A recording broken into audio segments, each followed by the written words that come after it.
Hi, I'm Marta Kristen from Lost in Space, and you're listening to the Regular Joe's podcast.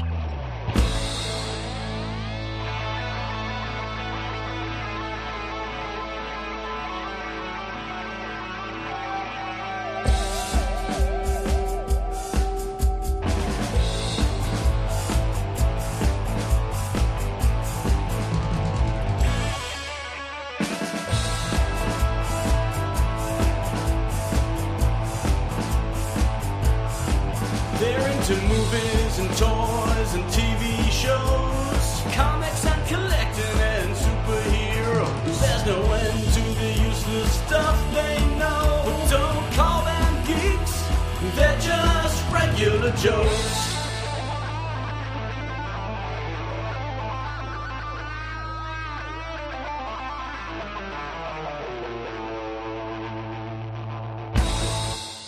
Welcome to the Regular Joe's podcast. I'm Dave Pisani. I'm Barry Kay. I'm Todd Pleasant. And I'm Brian Mix. We are here in Louisville, Kentucky. Yeah, we're another remote show. We're at the WonderFest Model Convention. I know we teased it the past couple weeks. Yeah, I think we told people we were going to be here, but now we're here. We're here, and we're going to recap what we saw today. We've got interviews coming up. It's been a good show. I mean, we've had a lot of fun. It's new to almost all of us. Brian's been here a couple times before, but it's a little different.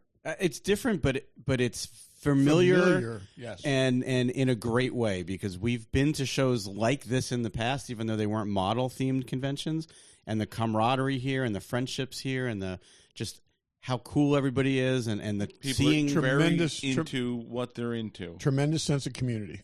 You know, the thing I will say that's a little different about this than, like, if you go back to the old Joe shows, there were people there for maybe 4 or 5 different reasons. And, then, ultimately, we realized we're there to hang out with our friends. Originally, and I know you said this before, maybe people were there to buy stuff. Maybe people were there to show their displays, and I know a lot of us were like, I want to find people who are just like me. I feel like this show is definitely about model building, but also being around people like me. We used to meet people at Joe shows like, I just want to buy stuff. I just want to go to the dealer room. I'm not here to talk to anybody. But here's, I think, where the big difference is. G.I. Joe conventions were about collecting first and foremost.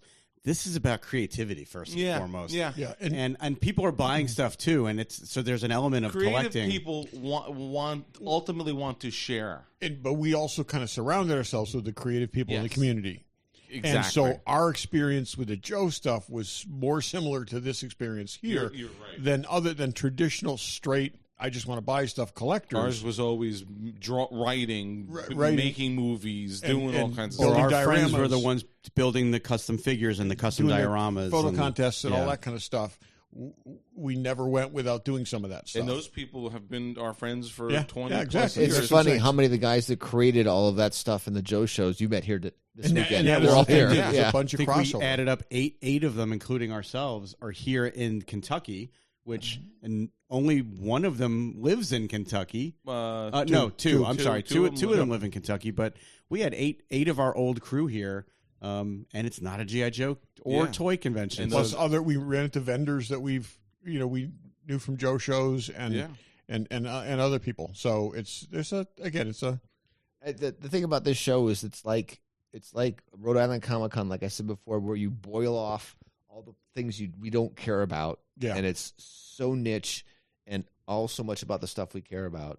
It's Space 1999. It's Lost in Space. It's Star Trek. It's really niche core group of people. Yeah, we went to a performance this evening, and they also did. They did some giveaways and some awards and whatnot, and that felt very fun.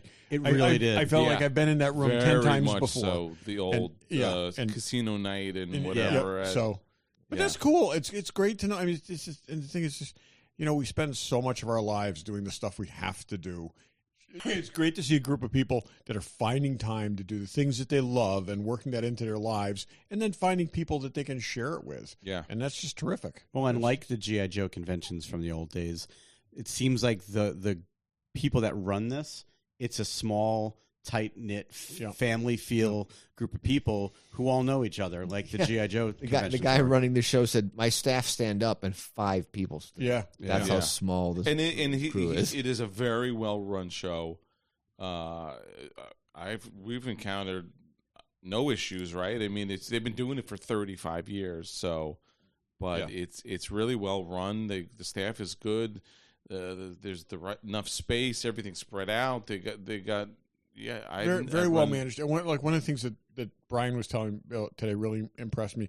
You picked up your models. Oh, when you go to pick up your models, someone walks with you to your model, takes the paper from you to make sure it's your model, watches you pack it, and walks you to the door. Right, so there's nobody's walking out with somebody else's stuff. Just picking up something off somebody else's display. Right, you got to have your paperwork. And that is so well done. And let's face it, that probably evolved out of something bad happening once. Yeah. Oh, yeah. And they 20 made years sure it ago, never happened again. Right. But that takes time and effort, and there was a long line of people who wanted to pack their stuff and go, but they were doing it the way they should. Yeah, and that always impresses me. Well, but it's something that we've always said about even at the Rhode Island Comic Con is that a great convention will identify its issues and fix them by the next year. And that probably is... Or not. And a great convention will. Yeah. A lesser convention won't. That's it. And yeah. No. As a reference, you're talking about people waiting. There were 1,000 contest entries. Yeah. In the various contests, just managing that alone,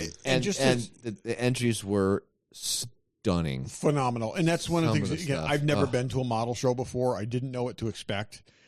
I saw a lot of different things other than what I expected, but some of the things just utterly blew me away. And it, we take forever describing these things, but it's go online. Look it up. There's a ton of WonderFest on Facebook. Ton of models, photos of models out there.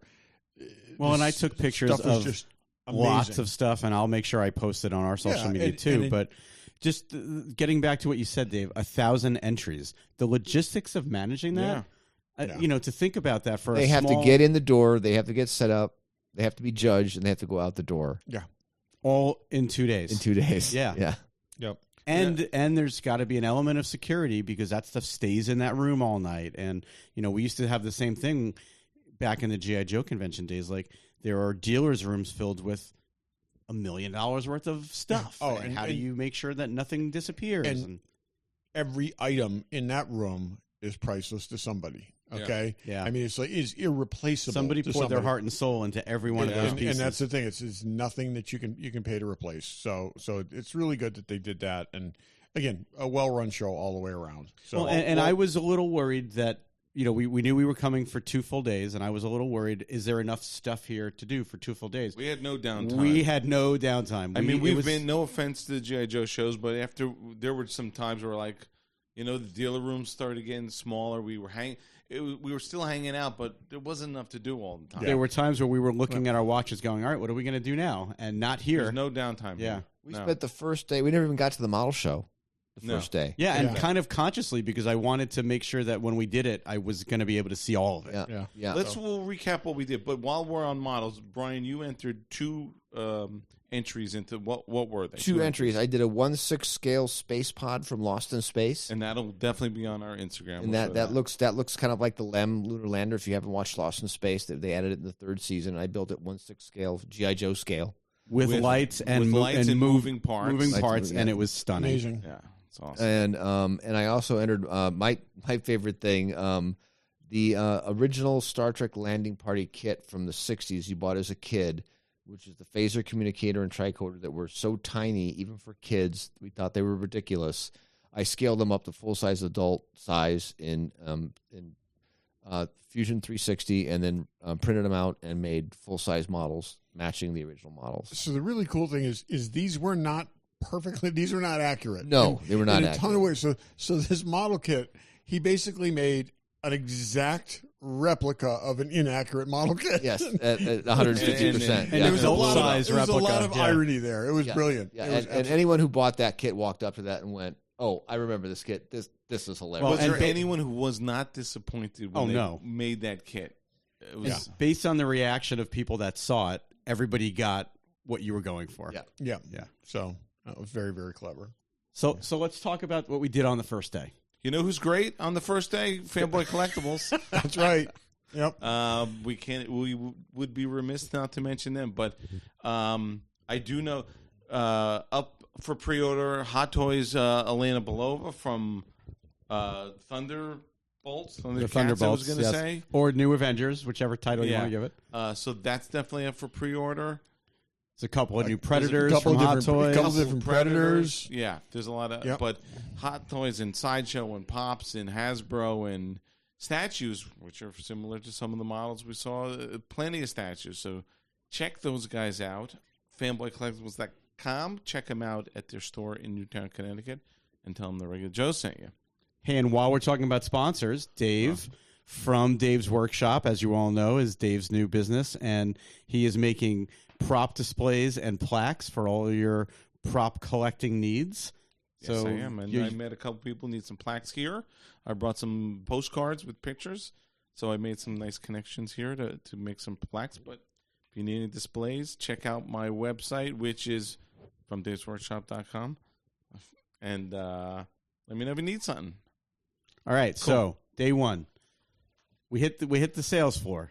Yeah, it was bigger than I thought it was going to be. It's way bigger than I thought. I mean, and the sales floor is so big that it actually flows into two rooms. It's not even contained in one room. So there's model kits. Your basic. I can go to a hobby shop and get this kit. Yep. There's those. There's custom resin garage kits. There's 3D printed kits. There's supplies, and there were toys and stuff too. Yeah, I mean, it was a good selection of models and model gear, but there was also a nice cross section of just pop culture collectibles, and whether it was Star Trek or toys from the '60s or comic books or whole lot of things, a lot of cool stuff and books and all kinds of stuff. Our friend Jim got a Star Trek the motion picture beanbag chair from 1979. Didn't even know that existed. Never seen it in my life, but it was in perfect condition.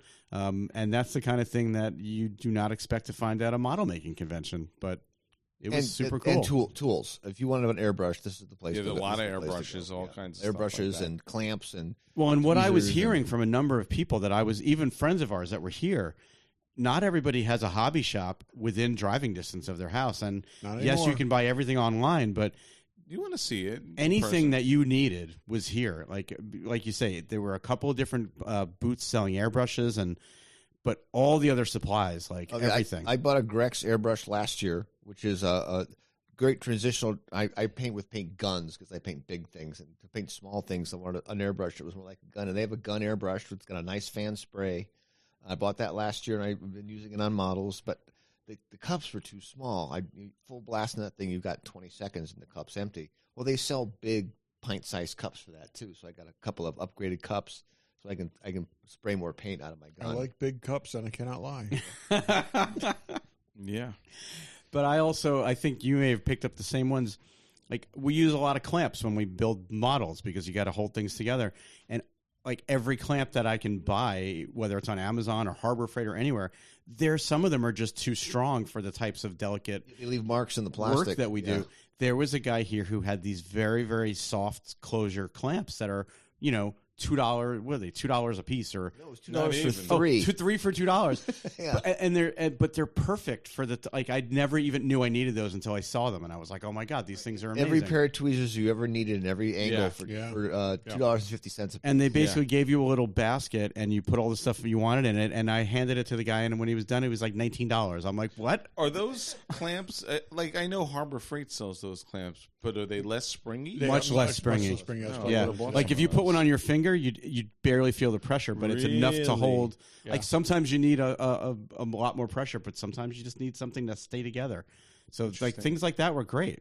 Yeah, that's cool. But I wasn't. There was a lot of we've been saying it all weekend. Space 1999. There's the Creature from the Black Lagoon. And Star Trek. There's a ton of that, everywhere. But there were some really impressive sculpts. I think a lot of 3D resin. What's that? What's the company that we really like? Something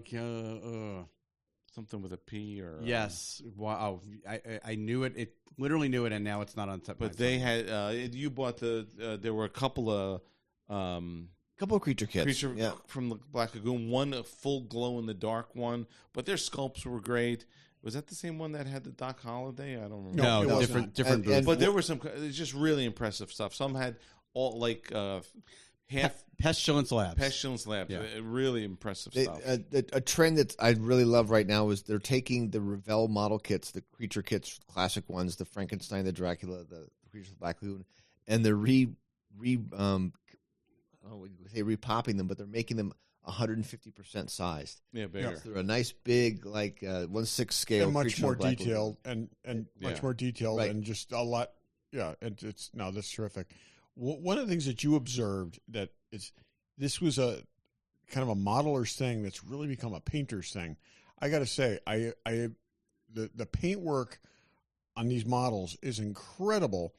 And there seems to be a huge emergence of figures versus so much of this show is you buy a figure it's either in resin or 3D printed, and it's 5 pieces. You glue it together, and it becomes how can you paint it? Yeah, some are no pieces. Like, it's just where they had the cast of Tombstone that was just sort of a half body bust. You didn't need to do anything with it, but the paint job was the thing with that, and it was amazing. But very much a painter's show, and that's what I'm saying. And it could be, as the technology has evolved and the resin printing has become more accessible, and they go right from the artist to the printing without much more complicated molding process. This is going to be more and more about refining your painting skills. And we saw on the model floor, we saw a lot of examples of things that we saw for sale, and we saw very different versions of them. Yeah. What's really interesting, too, is that the model exhibitors, the companies that are selling the busts and the kits and the figures, they will get professional painters to paint them up and display them at the booths. So when you see them on display and there's a sign that says, $100 or whatever, you're not getting that version. You're getting the unpainted you're buying version. A painted set. And you have to bring it home I saw and dozens do it. of things that I would be extremely pleased to buy. Except that's not what they're selling. Yeah, they're selling you can't paint it that well. The Doc Holliday thing. Holliday was amazing. Amazing. Yeah. And he had all this detail on the scarf and the vest and the tiny little triangles and patterns of the fabric, and it was all painted incredibly. That's what's so nice that you could do with 3D printing that maybe doesn't come across as well. And they had what they had said was they put in their designs, they put a ton of effort into having each one of those tiny little elements raised up so that it was easier to print. It was much easier to paint.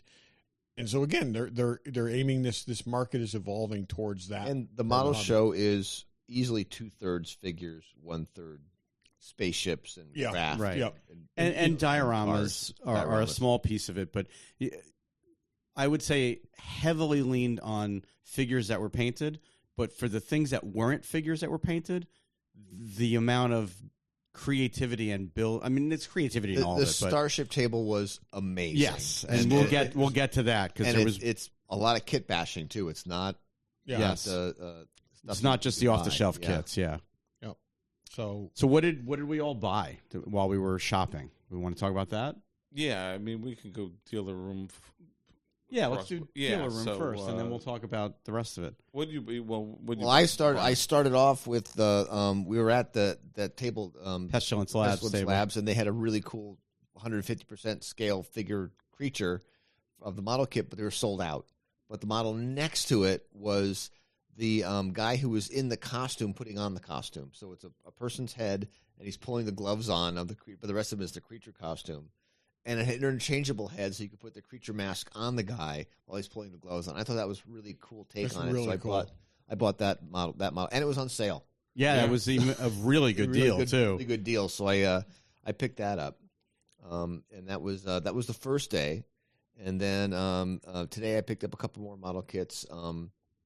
Creature from Planet X. Creature from Planet X. Visitor from Planet X? I think that's what it is. Yes. It's late here, people. It's an old black and white movie. Yeah, it is. With a little I think horror, that's what it is. Yeah, it was a 1/6 figure, so that'll be fun to build as well. Yeah, cool. And then you bought some tools. And some tools. And an airbrush. And an airbrush. Oh, the airbrush was such a great deal. We've talked about this before. At one of the other shows we were at, they were selling a little tiny compressor that is about, I don't know, what to compare it to. Like it looks very much like a charger for your iPhone. It's like a portable phone charger, like a size phone charger, thing, yeah. but it's a compressor that blows air with a little battery on it, so you don't have to hook your airbrush to a compressor or an air tank or something else that makes a lot of noise. It makes just enough air to run the airbrush. So we were Barry and I were amazed that we couldn't find anybody who was selling those. The last day we stumbled upon these guys that are selling the compressor. They have this airbrush on the top. We're playing with it, like, is this enough PSI? We don't know. The guy says, oh, you can adjust it like this. Like, oh, wait, the airbrush comes with the compressor? Yeah, you literally were getting an airbrush, a hose, the compressor, 2 batteries for it, so that you can charge one while you're using the other one. And all of that was $85, which is kind of insane. Unbelievable. That's great. So you bought one. Our friend Pat bought one. Yeah. I went back later in the day and bought one. And then the guys we were sitting with at that party tonight, they bought them too. Yeah. I mean, what a deal. An airbrush and a little compressor ready to go for less than $100. That was a great deal. That was cool. Yep. So I bought, last year you had bought me the Ray Harryhausen Skeleton Warriors from Voyage of Sinbad. And then I liked it so much that I went and bought the second one online. And then this year, the same vendor had the third skeleton. So I bought the third skeleton to go with the other 2, and I'm going to build that. And in that same Pestilence lab table, he had just a display base that looked like stone. And I was looking at that saying, that would be the perfect base to put those skeletons on. So I picked that up. And then a very Harryhausen theme for me. I bought a Cyclops model, a Harryhausen Cyclops model. Looks like it belongs with the AMT model. Totally. It's in scale with the Aurora model kits, and it looks great. It's got a cage with a prisoner in it and a couple skeletons, so that was really cool. Who makes that one? X Plus makes that. Oh, it is X Plus. Yeah. Okay. And then I think the tools you said I bought a bunch of modeling tools. So it wasn't even about the shopping for me, although there were a few things that were sold out that I would have bought, and I took those guys' business cards, and I'll probably buy those when I get back home. But like you guys said, there were probably another 100 things I saw that I would love to own, or that I might want to take on as a challenge. But we are flying back, so it wasn't. And some of these figures are like, what? Talk about a challenge. Oh my God, taking on some of the paint jobs. Yeah, the paint jobs are, but sure. You got to work your way up to it. Todd, you bought a few things too. I bought a couple of things. I bought a Maria model figure from Metropolis. And where is it going, Todd? I was going to say, and I held on to that for a good 15 seconds before handing it to Barry. And it's going home with him, and he's going to build it for me. So that's going to go on my robot shelf because I've only got a tiny little Maria figure on the shelf, and I'm really excited for when that gets into the queue and Barry's ready to do that. I also bought a Star Trek figure by X06. It was which I normally pronounce EX06. So you listeners know how to spell it and find it on the internet, but for Dave and Barry, who are bothered by that, I say X06. It's a 7 of 9 figure, which is one I should have gotten and passed on, and I got a super good deal on that. Oh, yeah, you did. You got a great deal. I love your story that you were asking the woman if she could do anything in the price. She's like, oh, my husband's not here, so yeah, I'm ready to make a deal. She was like, yeah, I'm going to do it. And so it was a little less than she wanted to take for it, but and so she said, nope, and I did the always helpful thing of showing her I had the cash in my hand. Well, and that booth was filled with somebody's Star Trek collection that they're liquidating. Oh, yeah. There were things there we had never seen before. Yeah. And that was the place where we used to spend all of Dave's former Playmates figures went to die. They had them, $5 for all the Playmates figures. There was a Star Trek Enterprise hanging light fixture there that I don't know if it's licensed or not. But it was a disc and 3 cylinders with light bulbs. I know, but it was crazy. But that's also where Jim got the beanbag. The beanbag chair from that same lady. Okay, so that was cool, and I think that's about it that I got. But Dave, you got a few things too. Yeah, I did too. There was a guy here who machines aluminums. So he makes parts like replacement parts or upgrade parts. Upgrade parts. Thank you. That you use like Space 1999 again. If you need an engine bell in any scale for the Eagle, he's got it. He's got that. It's amazing. And he's got armatures for X-Wing models to make the wings. He's got a lot of everything's aluminum. Yeah, and then he had alien hand grenades, the little grenades that either go into the pulse rifle or you could blow up, like if you and Gorman are getting caught and you need to blow yourself up. But he machined them himself. They were $11 a piece. We've seen them on the RPF for like $50, $50. So Mike, is that Mike's machining? I think it is. Yeah, I think it's Mike's machining. Yeah. So I bought like 3 of those. I bought a couple tools. I bought a couple tweezers and stuff because I'm always using those.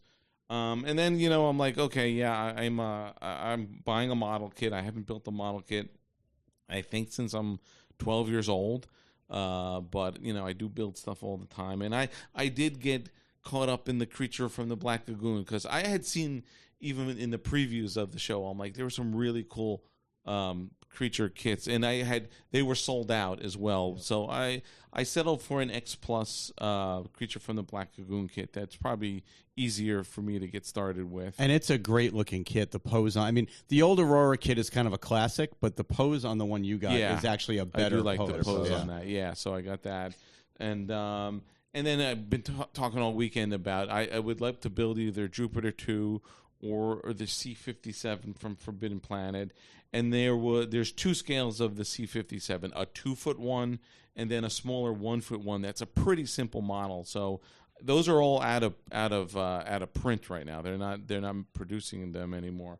So I was able to get one of those. So that I think will be the first thing I build. It's a pretty simple build and probably a fairly straightforward paint job. So I think that's a good. No, it's silver. You'll have fun with that. Yeah, I was gonna say, I've painted a lot of silver stuff. One of the things that I could have gone crazy buying even more supplies today, but we were like questioning it. Like, I don't think I can take some of this home on a plane. I had a set of X-Acto knives in my hand, and I'm waiting to pay for them. And I said, I can't take these home. It was like there's no way they're going to let me on a plane with these things. And it was a great set. So it's like, but it was, because I thought for like 3D printing, it'd be great for like, peeling the tabs off. I'm driving home, so I'm taking some kits for these guys home to ship them back. Yeah, that'll be great. Yeah. So that's pretty much, the dealer's room. There was another room that, so those, we talked about the model contest room, which was massive briefly. We'll talk more about that. But there was also a professionals room. Where they're not in the competition, but they build stuff. There's a guy Bill George. Yeah, Bill George, who's a former ILM employee and retired now, and he built a Vulcan shuttle from Star Trek: The Motion Picture. And he had that on display. Amazing, yeah. And we happened to be there. Unbelievable. When he was there, and people were asking him questions, and he was like taking apart and showing people how we built it and answering everybody's questions, all our like dopey questions, but really generous with his information and his time about it. But it's amazing. This was very, very large, but he had designed studio scale. Studio scale. But he had designed. How long would you say it was? 36 2 feet long, 2.5, 3 feet. Yeah, it's close to 3 feet long. He had designed it so that it broke apart, so that pieces separated, so he could put it in a suitcase. Right. And that was part of his design. Yeah. It came apart in the key places, so he could pack in a suitcase. When you are a former ILM employee, you know how to do that. Oh yeah, that's the thing. And this guy was super. The paint job is amazing, and he's in a stratospheric place where the decals on the side aren't decals; they're rub-on lettering, dry transfer lettering. You can only get in one color. So if you want to do a 3-color decal, like the name of the ship was in white letters surrounded in black, you have to put the white down first. Then you have to put down the black surround. Then you have to put down the red letters underneath it and line it all up. Yeah. That was really impressive, and there were some cool things. But just to see, you're literally seeing like. I hate to say it, probably a better than even some quality that they used in filming because, back then it wasn't the high def it is now, but this thing, you could be 3 inches from it, and it's just perfect. Everything was perfect. Absolutely. Well, and that whole room was filled with that level of quality. Yeah. Jason Eaton was here, and he's a I think he's a professional model builder. I know he does it for a living. He's got a Patreon and everything, but he built a perfect replica of the Rebel troop transport from Empire Strikes Back, and he's been posting, online as he goes, progress of photos and how he's doing it, and I think that there's a group where they're actually making the parts available for other people to build them. But the detail on that thing is unbelievable, and he's actually. It's one of those models where the detail on the top is cool, but all the coolest parts of it are underneath, and you really can't even see it. So he had it displayed over a mirror, so you could see all of what was going on underneath it. That would be good for you. Yeah, too. Yeah. He had there were other things in that room. There was a Jawa sand crawler. There were two of them. There was one that was just unbelievable. Unbelievable. And actually, Tested was here. Norm and a cameraman from Tested were here. They were when we were in the room, they were filming and interviewing. So you'll see these things we're talking about, on Tested. So check those guys out. That sandcrawler was at R2LA last weekend when I was there. Yeah. So this guy was in Los Angeles with this last weekend and drove. I was talking to him a little bit today, and I was looking at it, and he's got a giant remote control that controls all of that, and I didn't realize he was standing behind me, and all of a sudden the door starts closing, and I turn and look over my shoulder, and he's there with the remote control, but it had a working crane that raised and lowered. It had lights and sounds going on inside of it, multi-layer, like different floors within the sandcrawler, and all the droids are in there, and it was amazing. A lot of what's inside the sandcrawler we don't know, but he extrapolated it in such a way that it was logical and it made perfect sense, and it was exactly what you would think if you were walking around inside there. And there was piles of broken droids. There was all these different things. It was really, really and cool. a studio scale sandcrawler is a gigantic model. It's huge. Yeah, that was cool. And then there was, another room to that. There was this this company who was they make things for trade shows, but Acme. then they also they're called Acme. Yeah. And then they also do stuff on the side for fun. They had a Ark of the Covenant. So when we walk in, we see this Ark of the Covenant sitting on a crate. On the Ark crate. The color's not perfect. Okay, the color was a little, and the scale wasn't exactly perfect. It was a little more square than it should have been. It should have been more rectangular. And we thought, we're looking at this and what is this thing? And then they come over and open it up, and they made it to be a bar cart. They called it the bar cart of the Covenant. Yes, and it had all these gold tools, and then canopic jars that held the bottles of liquor, and it's just so clever. It's just really fun. utterly amazing, and it just was this thing. Like again, you're looking at it and why is this here? And it's because, like I said, the scale wasn't quite right, but it was perfect for what it was once you open it up. And the first night we saw the pickup truck drive up with the crate in the back. That looks like the crate from Raiders. What is that crate? I wonder what's in there. And just so clever. One of the other things that was also in that first room, there was somebody that built an aircraft carrier model, which in and of itself was beautiful. I love that. But instead of airplanes, every single ship on the top of the deck was every sci-fi vehicle you can think of. So to scale with the aircraft carrier. There were Cylon Raiders being brought up on the elevator. There were Vipers and cloud cars and Star Trek shuttles. Everything, and it was the ships are less than an inch long. The Milano from Guardians of the Galaxy was on there. It was beautiful. Yeah, that was cool. It was really, really clever. The other thing that was really cool in the room with the Ark of the Covenant, I guess every year they assign for people that want to participate, they take a model kit and say, here's a model kit, make something else out of it.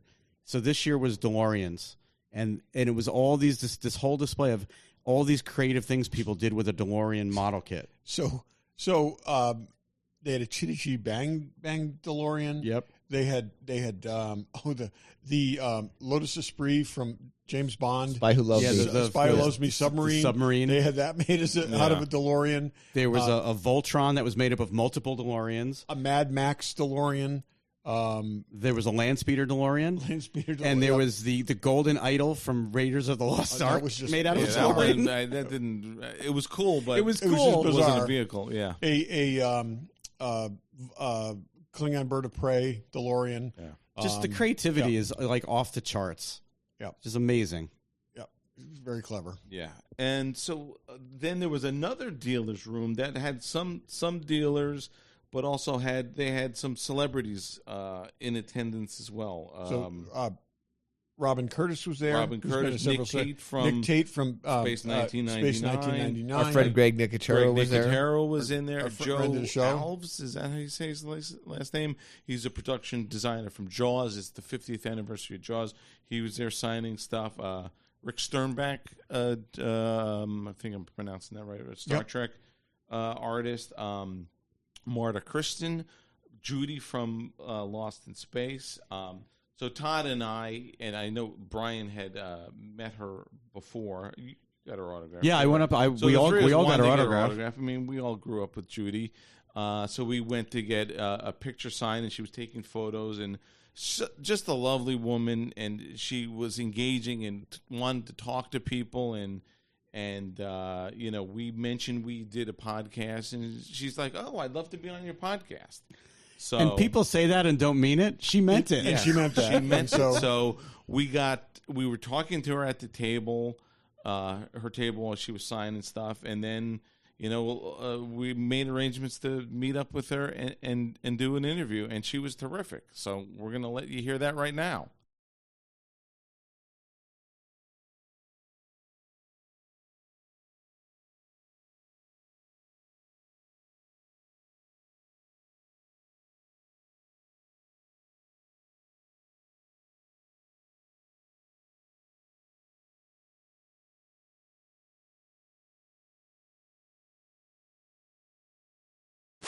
All right, we are at day 2, WonderFest, lovely Louisville.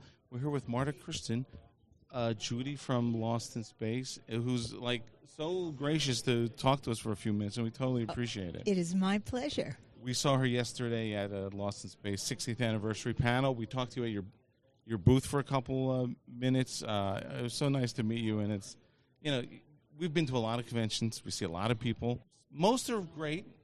You're exceptional. We really appreciate how you interact with the fans, how you engage with everyone. We think that's terrific. Well, thank you. Thank you. I must say, I love WonderFest. It's a fan-based convention, and it makes a huge difference.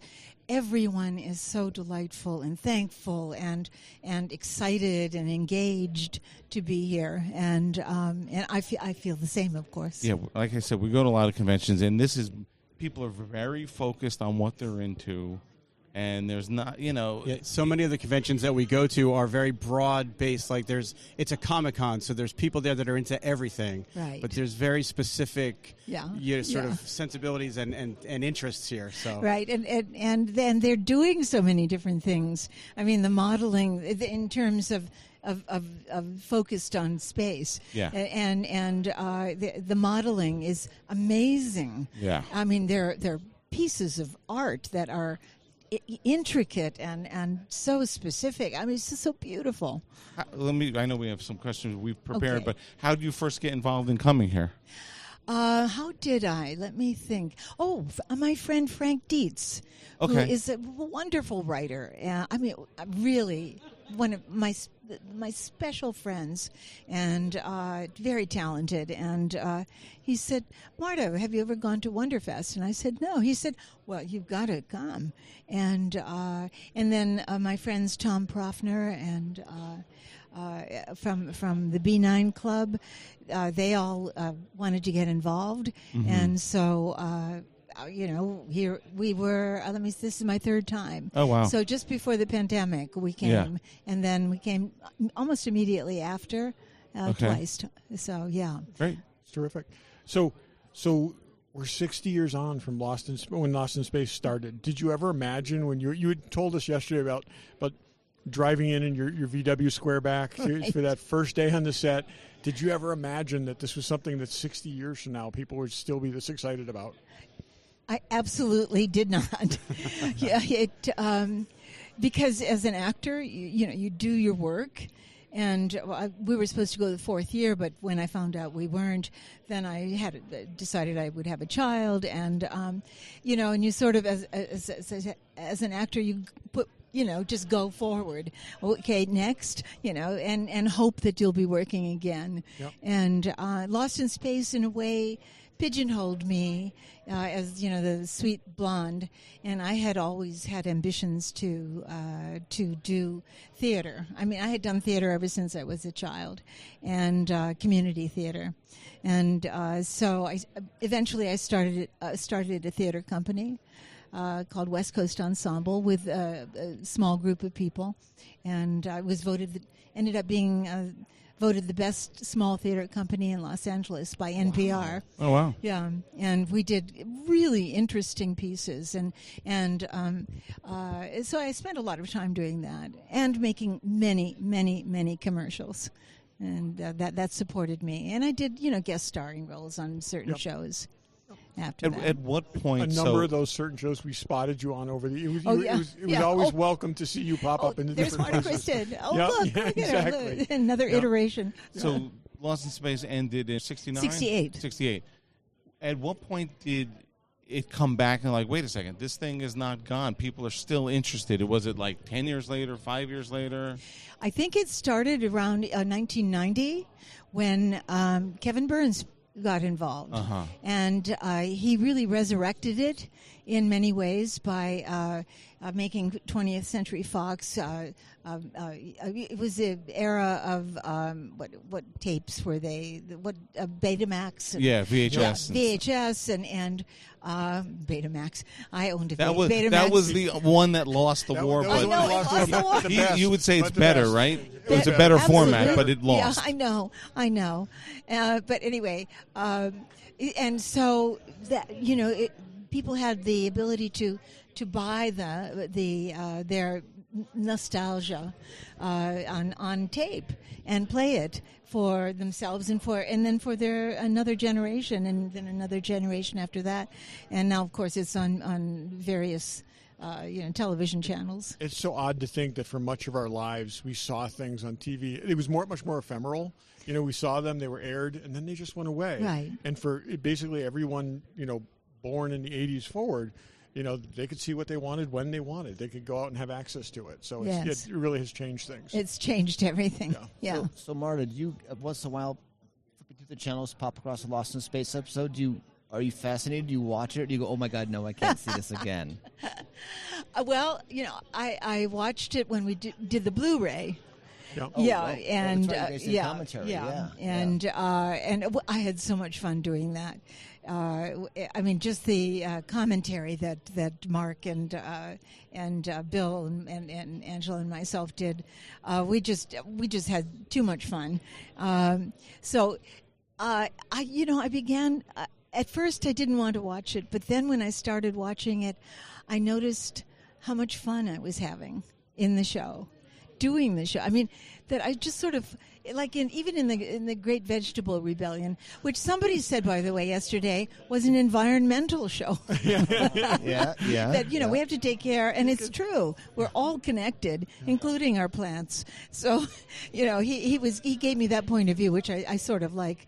But even talking to a giant carrot, I saw that how pleased I was, or how amused I was. Well, I'm sure in the moment you're acting and you're doing your job, and looking back on it, you must be able to look back on it differently than you did when you were there, and it was the work you were doing, and you were focused on the work. Exactly. Well, yes. I know that's one of the questions I want to ask you.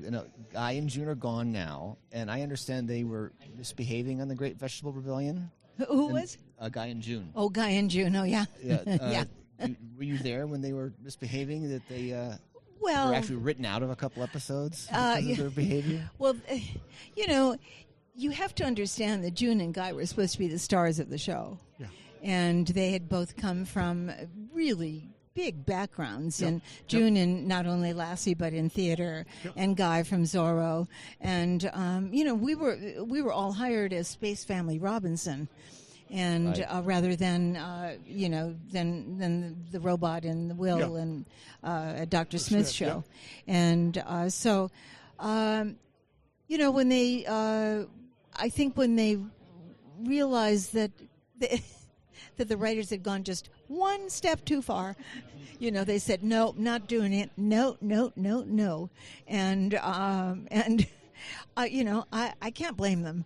They probably weren't wrong. I mean, we love the show, but come on. Yeah. Come on. Yeah. Yeah, but he was great, wasn't he? He was Stanley completely Adams. into the role. Completely in the role. Oh, and that's another thing I want to talk about is that we had the best character actors in Hollywood on our show. I mean, we had Fritz Feld, we had Stanley Adams, we had Werner Klemper, we had everyone who was just someone in character acting, and that was a thrill for me because you would see them in like old black and white movies, and you'd go, oh my gosh, there they are, maybe 20 years later, but still working because character actors do. Even Jonathan Harris, who was in every different color makeup at different weeks. He was blue, he was green, he was celery, right. And he was 110% into the character. That's right. Oh, Jonathan. Jonathan was lovely to work with. And I tell every young actor, you have to follow the Jonathan Harris method that you get to, when you work on a series or even when you just go on set, you get to know, well, if you have the opportunity, you get to know the crew's names, their wives, their children, their anniversaries, their birthdays, and you treat them with great honor and respect because we're all one piece. And people forget that they become prima donnas and just there's no place for that. It's art, and art can't be done when you have a bad apple. Yeah. So it sounds like he was the very opposite of the character that he played, the very self-absorbed, literal prima donna. Absolutely. And, no, that's wonderful. And his character came from, he worked with an actress, Martita Hunt, who spoke like this on Broadway. And so he took much of his role from her. And the way she presented herself and the way she spoke, and because he was a poor Jewish kid from the Bronx, and he had slept. He told me he would sleep on his the dining room table while his parents rented out his bed, to make a little extra money, and so he was self-made. And people would say, Mr. Harris, are you British? He'd say, no, just affected. Yeah, that was Jonathan. Was the Dan and Judy relationship, was that something that was planned from the beginning, or it kind of grew out of the obvious chemistry between the two of you? It was planned that we were supposed to have a relationship, but then CBS said no. And they said, don't touch, no touching. Really? No hand-holding, no loving looks after they had seen some. Well, June and Guy were always clinging to each other. Right. So I think that they felt that was too much. But Mark and I, once in a while, we'd get a little hand and a little eye contact and a little flirtation, and because we did have chemistry. See, I always attribute it to Dad being around. That you didn't go any further. It wasn't so much the network. It was that Dad Robinson was looking on. So you must be a father. It worked. Yes, absolutely. Yes. So. Oh. Yes, and Mark and I really adored each other. We were both married, and so nothing ever came of it. But I did notice that he ended up after his divorce, ended up marrying someone who looked very much like me. So there you go. Yeah. But Mark, God bless him, was one of the funniest, smartest men. And we would come to these conventions, and if we weren't doing enough business that he thought, we should be doing, he would get up and he would start hawking. He would start saying, hey, come on over here. Come on, come join us. Let's talk, And he was delightful, just delightful. He had marvelous stories. I saw the both of you talk a number of times. Oh, yeah. He had a great story about, someone would say, you look just like that Mark Carter guy. Right. No, yeah. I'm not. No, I'm not him. No. Right. You look just like him. You have the same name. Does he owe you money? Yeah, you have the same name. Right. Yeah, that was a great story. Yeah. And he was a teacher, so he was very smart. He was a teacher, and he taught special ed. And wow. And he would tell me stories about having to run after kids sometimes, young men who he would have to tackle, to get back go back into class. No, that was very honorable of him to do that, and I always told him, he wrote a lot about his early years in a book, in an autobiography, and I said, but Mark, you have to write another book about your experiences of why you went into teaching, and because he was a wonderful writer, and I was, he passed before he could do that, but I always wanted him to tell that story about, the history of going into that and his experiences doing that kind of work, because it was really honorable. I've got one very nerdy, very geeky Lost in Space question. Oh, good. Okay. You're in the right spot. In the episode Space Beauty, you are entered in a beauty contest, and you win Miss Galaxy, or you win the contest, but your new husband, is a suit of armor with a flaming hand. Right, with a flaming, hand. Right. Were you on set when they were setting him on fire? No. No? But I had to react. You had to react. I thought you reacted. You weren't on set at the same time as the flaming armor. I was. I had to know what I was going to look at. But yeah, that was fun. That was so much fun. So the explosions and all the things on the set were those are fun days to have or scary days to have? Because they blew a lot of stuff up on that show. Oh, they blew a lot of stuff up. And Mark would tell you about Stu Moody, who was the prop guy. And I remember we had one guest star, and a man, quite virile man, large, and when Mark said, "Oh, I want to introduce you to Stu. Hey, Stu, come here," Mark would say, and Stu Moody was missing a finger. Oh, a lot of those guys were. Yeah. And so when Stu, there's a few of those people here. Stu went to put out his hand. The guy almost fainted. So a lot of those guys do miss digits or something. But I did a movie where I was set up with all kinds of. With squibs? Squibs. Yeah, oh, really? Yeah, I had to be shot, and I had to fall, and it was an interesting film. Laser beams are a lot easier than gunshots. Yeah. You just fall right. over. Yeah, Right. So you went back and rewatched everything, obviously, for the commentary. Yeah. Do you have a favorite? Do you have an episode that has kind of a special place for you that you think of as your favorite? Well, for me, I love The Keeper. Okay. Oh, yeah. And that's a two-parter with Michael Rennie, and Michael Rennie was, legend. Oh, yeah. Yeah. And still is.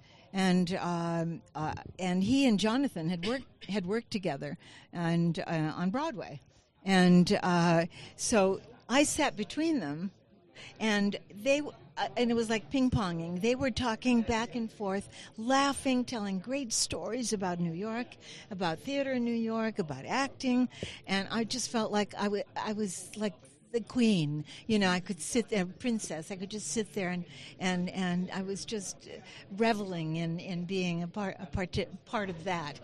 But for me, my favorite episode that I did, I played Bad Judy, from Attack of the Monster Plants. I was, I was a replica. Yes. Yeah, duplicate, and I was watching that show recently, and I noticed I'm a dancer, and I noticed that as I sort of melted into the plant and to be taken over by it. It was very balletic, and I appreciated that, and it was quite beautiful.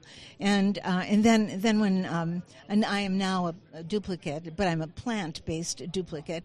I'm a vegetarian, by the way. I'm asked by Mom when I go and I'm late for dinner, and this has become a joke between my friends and myself and fans. She said, she asks if I want any salad, and I say, no, I don't want any salad. So, yeah, I don't want any salad. So, yeah, that's my my mantra. I don't want any. So, that's funny. It was nice to play a part in there, that in the show, which I hadn't had an opportunity to do, and that was to play, something that was different, other than, sort of the sweet, pretty young thing that I was. And because basically I'd done acting all my life, in theater, and so to be given, a juicy role, a role that I could play someone, difficult or bad. In fact, I married a man who had been raised a Catholic, and I went to visit. At one point, we went to visit his mother in Long Island, and his mother always had priests over for dinner, and this time she had a priest from Guatemala, and they loved Lost in Space, and I told him, I asked him, what was your favorite show? He said, I love the one where you were a plant, and he said, Marta, is it better to play a bad girl or good girl? And I said to him, Father, bad. That's great. That's so funny. Great. Yesterday you were talking about in the panel Irwin Allen and his involvement in the pilot and everything. Was he involved during the making of the series as much, or what was that? Oh, he was involved in everything, and he had to make every decision. He was very much the controller of whatever was being done, and so everything had to pass by him. But on Friday, when we went overtime, he would be down on the set, and his phrase was, "Time is money. Time is money. Time is money." Yeah. And it was so, that became the mantra of the show. Time is money. Here comes Irwin. So consequently, some of it was rushed and not as good as I thought it could have been. Yeah. And it could have been like the more time that a director took in setting up shots and doing different kinds of angles and all of that, the more, of course, money that was Were you on spent. 6-day episodes or 5-day episodes or how many 6-day days? episodes. 6-day episodes. Yeah, 5 and 1. So Yeah. and that doesn't make sense to the listeners, but we work 5 days and then weekend. And Right, then yeah. yeah, and somehow it rolled over, it was. Irwin was very, very involved in everything. Were you cast by Irwin Allen or by a director as a pilot? Oh, I was cast by Irwin. Okay. Yeah, he would not have cast. They were testing women and young women, and I had done a Greatest Show on Earth with Jack Palance and Stu Irwin, and he saw that, and he said, "I want that girl." And so I went in to meet with him, and I wore big dangly earrings, I remember, big hoops, and I wore a bright pink suit. I don't know why. That's not my style. But I did. I thought, well, that looks a little spacey. And he loved it. He loved it. And so that was the clincher. Obviously, we're here talking about mostly Lost in Space, but I took a look at your body of work. I have to ask you about Beach Blanket Bingo. Oh. Do you remember anything from making that movie? Oh, sure. First of all, to be in the waters in the Pacific, even in California in November, is cold. Yeah, it's cold. And you played a mermaid, I right? played a mermaid, Lorelei the mermaid, yeah. And where I get legs as a wish. You get legs. Yes. And Jody McCrae and I have a flirtation, and we go to a party. And but the best part of doing that movie was meeting Buster Keaton, because Buster Keaton, the great legend. Oh, amazing. And Yeah. that he was, it's just so 60s, Yeah. That he would show up in that all movie. those elements were drawn together. Yeah. Beach blanket bingo. I know. Wasn't it crazy? Yes, it is. Yeah. And that bringing in the Copenhagen, story of Lorelei, and the spell that she cast, and the good luck that she brings, and then Buster Keaton and bringing back the early films through him, and then the flying, and Frankie Avalon and Annette Funicello. And I saw Frankie not that long ago at a charity event, and we talked and we laughed and laughed and laughed, and I swear he hasn't changed a day. Wow, that's great. His hair is still slicked perfectly back. He's so handsome. He's tan, and and I think he has like 10 kids or something. He has multiple children, but a wonderful, wonderful man. So how many days did you have to spend in the water?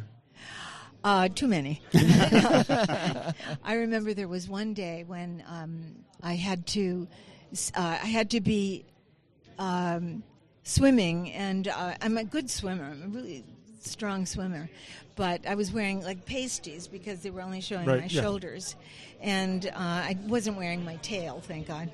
But as the mermaid, I don't have a tail. Not many people can say that. I wasn't wearing my tail. You were aware of that, good. And it was stormy. And the waters were rough, and there was a rock like right to my back, right side, and as the surf would come in, the surge would come in, they would bring me out, but then it would come back very strong, and I would miss the rock by like a foot. And I mean, it's huge boulders, and I was a little worried. But all I could hear from the megaphone from the director, who is Elizabeth Montgomery's husband, by the way. What's his name? Sorry, but I'll remember his name in a minute. But the megaphone, smile. You're worried about drowning, and he's telling you to smile. Right. But that's showbiz, Yeah. That's showbiz. But but everyone caught a terrible cold that week, except for me. It probably killed the virus. The cold water. Yeah.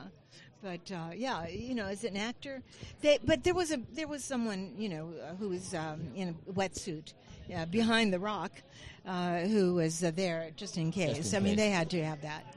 Yeah. I had read somewhere that all those beach movies were filmed late in the season because they could control, they didn't have to have crowds moved off the beaches, and everyone wouldn't be in the sun for extended periods of time, so they could control lighting and whatnot like that. Yes. But it must have been horrible. I mean, that's cold. It was.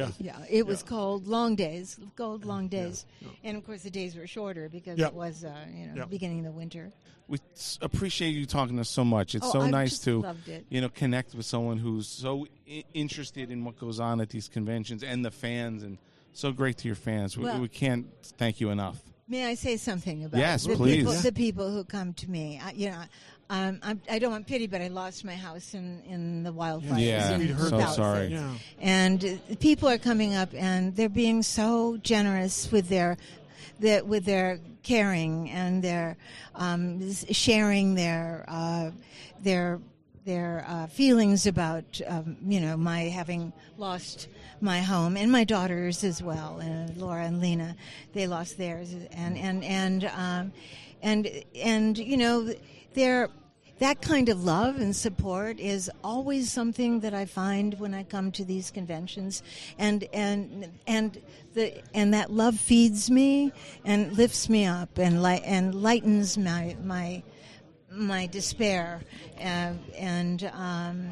it's very, very moving, and I appreciate it, and I love them. Oh, well, so nice. We love you. Thank you. Yes, absolutely. Thank you so much. Thank you. Marta was lovely. I mean, in person, so really sweet. Lady. And we ran into her a couple of different times. And Brian actually found her glasses for her that she left at a restaurant.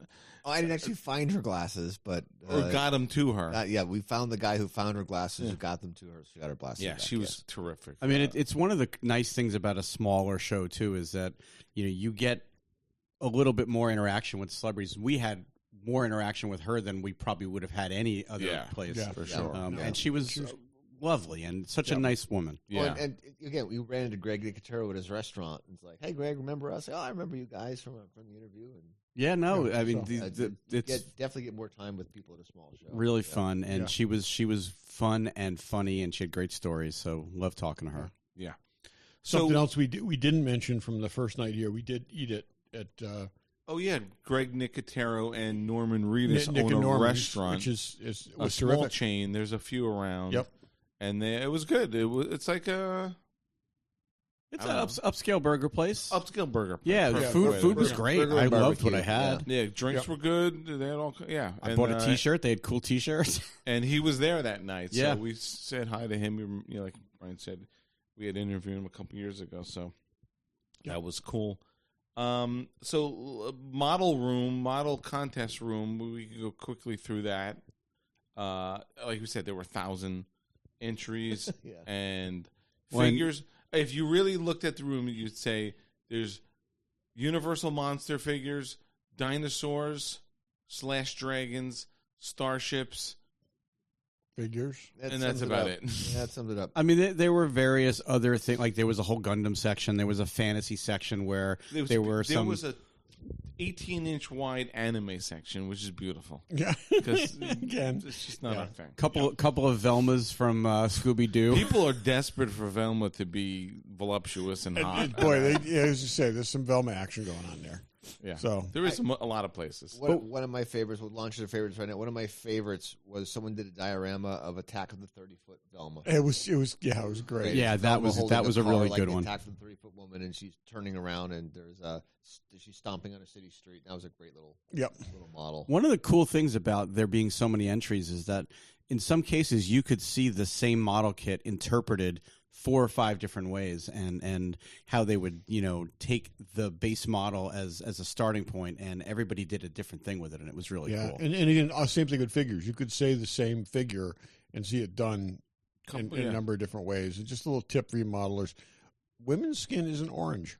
Just saying. People's skin isn't orange. Just saying. Yeah, that Princess Leia in the slave costume looked like she'd been way too long in the tanning bed. Just saying. Yeah, there is, and again, I am no model painter at all. So, but I have eyes. There is this tendency for flesh color to be orange. I'd say in 60% of the things. It was really interesting. And Dave, I noticed the same thing, and when you commented on it, I was like, okay, great paint job, but that is not the color of flesh. I think people, the guy we met at the.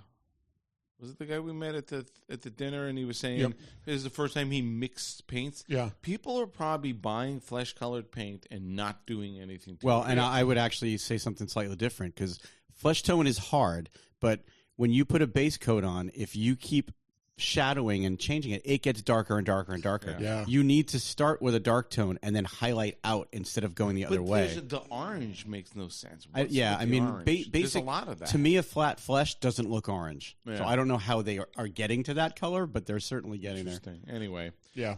What's everyone's favorite model, aside from Brian's? Because I got to say, the Lost Space was amazing. Was awesome. Yeah, it was absolutely amazing. Yeah.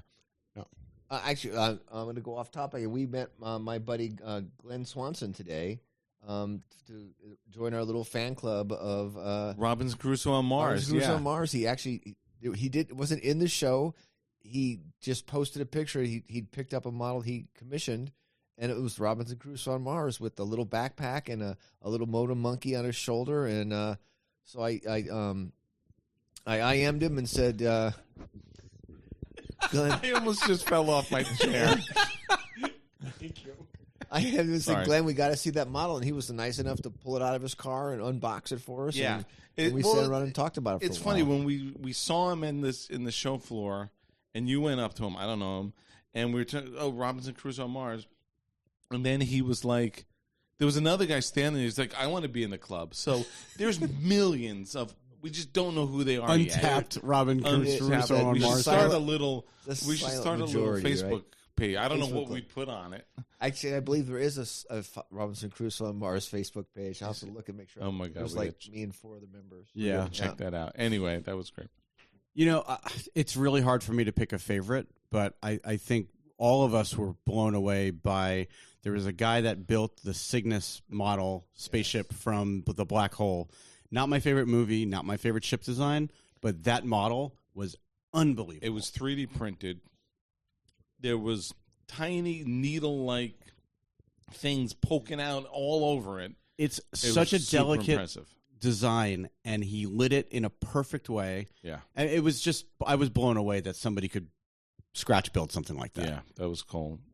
Ty, do you have something? Yeah, there's a Pegasus Models Mars hopper that was one of the most incredible things ever. I just kept going back and looking at this thing. So it's kind of a ball on legs, and it had a person on the ground in front of it, and then a person inside. The detail on it was absolutely unbelievable, and you could look at this thing from every single angle and see other things. There were huge different number of color paints on it. I was just absolutely fascinated. But the inside was just super well lit. Yeah. It was, there was lighting on the instrument panels all the way around the inside. There was a like an airlock, and there was lighting inside the airlock, and then standing back, not at the window, standing back further back in the kind of cockpit bridge control room area was this figure that was just painted like a human being. It looked incredible, and I was just captivated by this thing. I kept going back, and I love Mars things anyways, but this was just absolutely phenomenal, and that was the one that just really blew me away. I thought the Cygnus was absolutely great, but the detail work on this thing was like nothing. Oh, I've yeah. ever Well, seen. and you talk about that detail. The thing that I went back to 3 times, which I think I dragged all of you to look at, there was just a guy riding a camel in like a military uniform, but it was super small, and the level of detail work on that thing, I couldn't comprehend how anybody could paint that small. Lawrence, the guy in the camel. Is that what that was? Yeah. Because there were 2 camels. Yeah, there was one that they had a Lawrence of Arabia. Okay, that's the one I'm thinking. No, I'm thinking of the other one, I didn't see which that then. it blew my mind. It was like an Indian outfit, so it was very flowy. Oh, I didn't see that. With intricate detail, braiding and on the the whole thing costume. was 4 inches tall. Yeah, the whole thing was it was And a camel. and a camel. Yes, Cool. There's so many things. Just to bring up something different, a couple different interpretations of the Proteus. I guess it's a spaceship, or it's not really a spaceship, from Fantastic Voyage. One person had one like going through a vein. They had the walls of the vein. Another one had one on the shrinking miniaturization thing with all the figures inside. So those were cool to see. But honorable mention was the diorama from the Battle of Naboo, where somebody had a laser bolt going through Jar Jar Binks, and it was an LED light laser bolt that looked like it was floating in air going through Jar Jar. Yeah. That was anything you wanted to bring up, Brian? The Velma was awesome, and the Robinson Crusoe on Mars are the 2 that stand out to my mind. Yeah. Cool. We'll post pictures of each of those because we get good shots of those. Good shots of that. So we also ran into a longtime friend of ours from the Joe Show, Steve Smith, who has had an interesting in modeling for a long time. And so we sat down with him and his business partner and talked about their current venture, but also these are people who've been coming to the show for 30 years. Yeah. And so they talked a little bit how things have changed, kind of how the direction of things are going, but the show is in general, and we thought they were good representatives of the people involved in the show, and so we're heard a little bit from them. Here at WonderFest, one of our friends that we ran into is our good buddy Steve Smith, who we've known for a number of years through Joe shows and other endeavors, and so Steve is here with his partner. And Steve, you want to introduce you? Yeah, well, I'm Steve, and this is my business partner, Jeff Wahinkle. Hello. And we are here at WonderFest for probably around the 30th time each. We've, over the year, this is the 35th anniversary. Jeff and I actually met here. That's right. Yeah. That's right. So we were here with Monster Scene magazine, and I was here with another little model company that I started a long time ago. And we were right next door to each other and just got to chit-chatting. And a 25-plus year friendship was born. That's kind of how all of our friendships. It is, yeah. Well, well, I was thinking about that just because Jeff will tell you when we ran into you guys in the lobby, I was over the moon. I mean, I was so excited to see you guys again. You know, when you guys were in Chicago for Star Wars Celebration, Todd at least had the decency to come. That's right. Daryl, yeah, you guys were busy. You and I. So Dave and I had we're members of an autograph collecting group, and they were having a party with Lauren Peterson that night. So that's where we were. That's why we weren't at your house. Yeah. No excuse, I know. I don't remember being invited. I don't remember that. I don't remember it that way at all. But it's Lauren. We'll go with that. We had paid for that party. We did. Yeah, we had paid for it. Yeah. Well, you didn't have to pay anything to come into my party, and it was spectacular. I know. We felt very envious when we heard because we had millions of dollars worth of original EC comics art on my dining room table with a glass of water on the table. I know it was perilously close. I will say I have never seen anything like the stuff I saw that night. It was just phenomenal. And it was original art from all different artists and a lot of these Spanish artists that did stuff in the 70s that you never see anywhere. And some great Dave Dorman stuff was there. Some really, really cool things, and it was awesome. So that was my annual party that I had for the Windy City Pulp and Paperback Convention. A bunch of my art collector friends come in for that, and so that's why I lived 1 mile from the hotel. So that's why I chose to have the party every year. Yeah, it was terrific, absolutely terrific. That's cool. So you got an endeavor that you got going right now, and you want to tell us a little bit about that? Right. Well, I can't not say this because I'm happy about it, but today, in 10 months, today will be my first day of retirement. And for the last several years, Jeff and I have been talking about what we might want to do after that together. And we both love resin model kits. We have similar tastes in the subjects. And so we thought we would like to try our hand at having a resin kit model company that's a little maybe upper, like a couple of notches above what other companies do. And so we sought out the very best sculptors we could. We've been fans of Mike Cusinelli, who for years and years was Solar Wind models, and I've endeavored to collect every one of their kits, which is in the hundreds. And some I have 1, some I have 6 of. So it's kind of a sickness, but we were able to track him down through his son, and he was very amiable to start sculpting again because nobody had asked him for a while. So why would Joe collectors be interested in Mike? Well, Joe collectors maybe don't know but should know. Mike Cusinelli started sculpting for Hasbro in 1987, did a ton of the 3 3/4 inch Joes, but then in the 90s, he sculpted, and this is something that we all kind of got excited when they came out with a female Joe body in the 90s, and Mike sculpted the Joe, I guess we'll call her the Jane body, yep, and the Caucasian and African-American heads, plus a lot of other male Joe bodies and heads at that same time. But that was the female helicopter pilot figure. That was a really big deal when it came out. Absolutely. Yep. So when you say you're getting into resin, the resin business, do you mean poured resin or do you mean 3D printed resin? No, Mike Cusinelli is a traditional sculptor. We have one 3D project by another sculptor named Mark Newman that we're working on that we'll have this fall, I believe. Other than that, we're really focusing on either Jeff's sculpting or Mike Cusinelli's sculpting. And those are traditional. They sculpt in wax or clay. Molds are made, and then resin is poured. All right. So are you doing any molding and resining yourself, or do you have We have people who are doing that, though. Jeff? Well, excuse me. I was, for my last product, we've come out with a sort of a 6 or a 12-inch tall redo of the old Monster Scenes Dr. Deadly kit. So that's kind of an updated version, and I did the sculpting, made the molds. A friend of mine just down the street from me does the casting. Okay, well, I'm an old mold maker, so let's walk through this, even if the audience doesn't know. Okay. So you're molding in wax or clay? I do the sculpting in clay, and then silicone molds are made. Okay.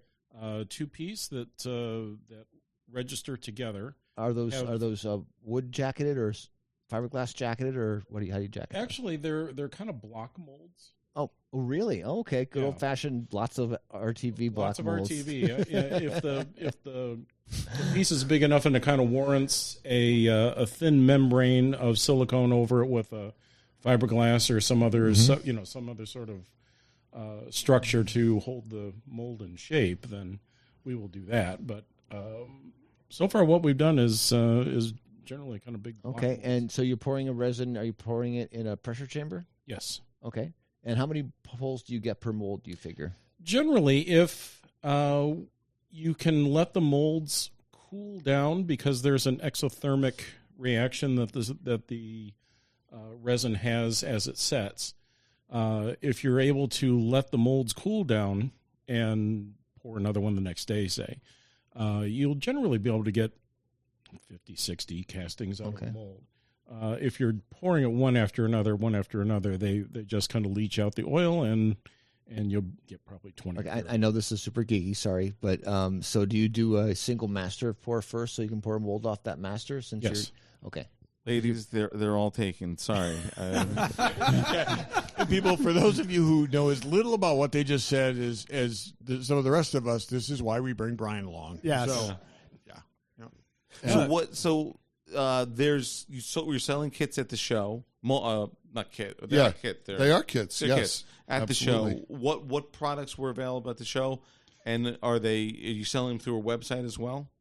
Two-part question. We have a website. Can we plug it? Yeah, sure, of course. So it's dangerislandmodels.com. That's $50,000, but go ahead. Okay, great. Excellent.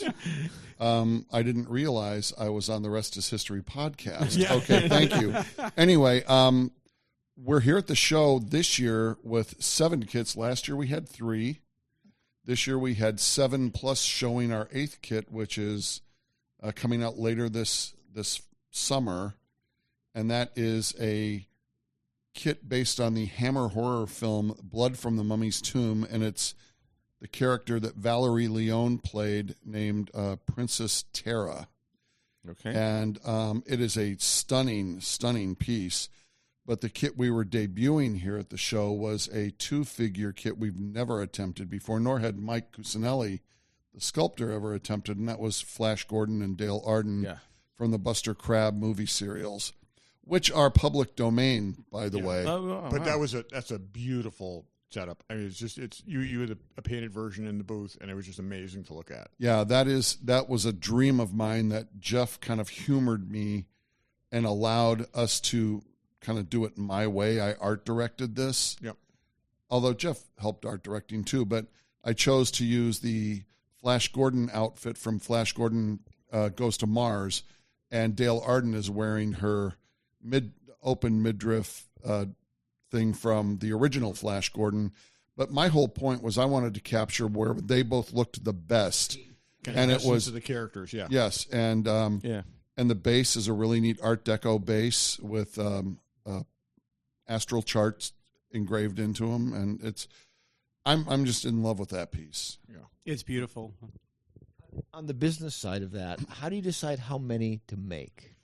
Well, the beauty, and Jeff, anytime you want to jump in, the beauty of this is that these are pretty much run to order.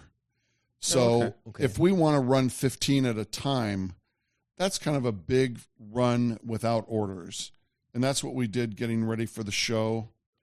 Our Monster Scenes kits that we did starting last year, we've gone through those. And so, we're already having more made of our various kits from last summer. I would assume that now that the show is over, we're going to see how Flash Gordon actually performs, because we have deliberately not marketed it outside of fandom. Mm-hmm. We will probably, in fact, I don't know that we've marketed outside of the WonderFest crowd, because Jeff is very intent on shipping out kits 24 hours after they're ordered.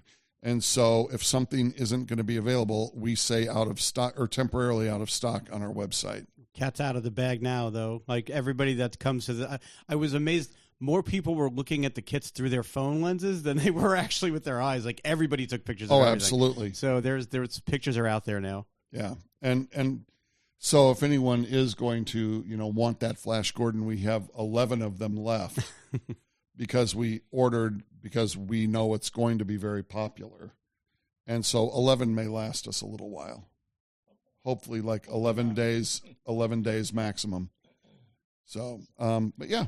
But our intent was that we're really never going to have, say, a limited number of anything. Well, that was my next question. When do you stop making them? When people stop asking ordering for them. Oh, okay. So they're on demand kind of thing, which is more or less. That's great. Well, I'm going to try to keep some kits in stock all the time. Yeah. If we get down to 2 or 3 of something, I'll have our caster do up another 5 or 6, that sort of thing. Yeah. That they're always in stock. But if the demand just isn't there, then the molds just. But at least that way you're not having this huge inventory you've got to worry about. Exactly. You're kind of keeping just ahead of orders, which is great. I've been a model consumer all my life, really, since I can remember. And being someone that's mail ordered things before or ordered things online, you'll order it, it'll say great, and you pay your money, and then 6 months later, you're still waiting for it. And it drives me crazy. I'm not going to mention names, but there's literally 2 models that I ordered 12 years ago that I have never received. Wow. And I've written to the guy, "Oh, I'm so sorry. I'm working on it. I'm going to get it together. I'm sick, blah, blah, blah." So it's like, okay. Well, if it says it's available on the website and you can order it, then it will be shipped next business day. There's nothing like a cast out of a 12-year-old mold. Exactly. Yeah. It's a consumer business, so you got to run. It's not only to have one thing to have cool models and great sculpts. You got to have good. Well, but this hobby in particular for years has really been a garage mom and pop shop type of. I mean, these aren't mass produced in factories in China, right? These are made in people's basements and garages, and that's why it's a labor of love more than anything for a lot of the guys that make these kits. It sounds like you guys are doing it a little bit more like a business, which is really smart. And when we choose things, we start with, well, what do we want? What would I buy? And hopefully other people out there that would buy the same thing. So give us the website again. It's dangerislandmodels.com. And you can also find us on Instagram and Facebook under Danger Island Models. That's awesome. So, Barry, just mark that down in the ledger. Yeah, of course. There's 2. There's 2. I'm keeping track. Let's talk. So you both said you've been coming to this show for 30 years. Probably around that, yeah. So this is my first time here. Right. I'm just curious from your guys' point of view, how has it changed over the years? It's grown, it's shrunk, it's evolved. Like, what's different about WonderFest now than 30 years ago? Well, first of all, the actual number of attendees has increased dramatically. In the first few years, there were a couple of hundred people at the very most. And it has grown to, I think they had 1,200 or 1,500 people this year. Wow. Which, to me, in a hotel that size, is pretty impressive. And you could still navigate around the room. What is sad to see is that it's hard to get younger people into this, coming into this hobby. And every year we're seeing a couple of tables full of old kits that were impossible to find a few years ago, meaning someone has either died or has gotten in a situation where someone is selling off their kits for them. However, there are more new kit manufacturers than ever before as well. The 3D printing is, it started out a few years ago. It was maybe, you'd see 1 or 2 guys that had some 3D printed kits, and now there's probably a dozen or more. Yeah. Well, the quality of the resin 3D printing keeps going up and up and up. So. Absolutely. But the quality of the sculpts varies widely. And I think a lot of people have jumped into it and because we've seen a lot of things. There's that some tables you went to like, wow, this is really what 3D modeling and resin printing could be. Then there's others, and then there's a lot of others where it's like the sculpts are very soft and they're just you kind of get the theme from it, but it's not there yet. So it's got to balance out still a little. I'd always heard the idea that silicone made everyone a mold maker. Yeah, 3D sculpting has turned everyone into a sculptor. Yeah. And now the printing is kind of you're seeing the fruits of that. Well, and unfortunately, people without any real idea of art and how people go together. And, well, and anatomy and that sort of thing. The downside to that too is that people can take other people's files and alter them slightly, and now they think it's their model or their sculpt. Exactly. I saw a couple arguments over that this weekend. Yeah, a couple vendors who were not happy with each other. Sure.